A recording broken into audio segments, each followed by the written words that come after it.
এই আমাদের আসামি নদী লাহড়িঘাটের দেখেন কিরকম পুরা ভেঙে ভেঙে চলে যাচ্ছে পুরা নদীগুলা।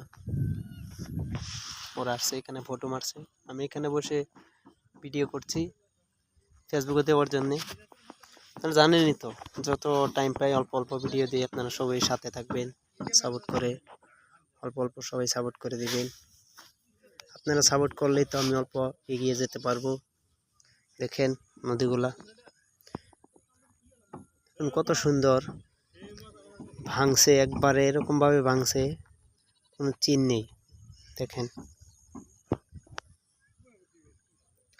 এগুলা বাড়িঘর, মাতাবুড়িতে আছে লোক থাকে এখানে। দেখেন অল্প বানাও, বেশি না, অল্প অল্প করে দেবো ভিডিও, আপনারা সবাই সাথে থাকবেন।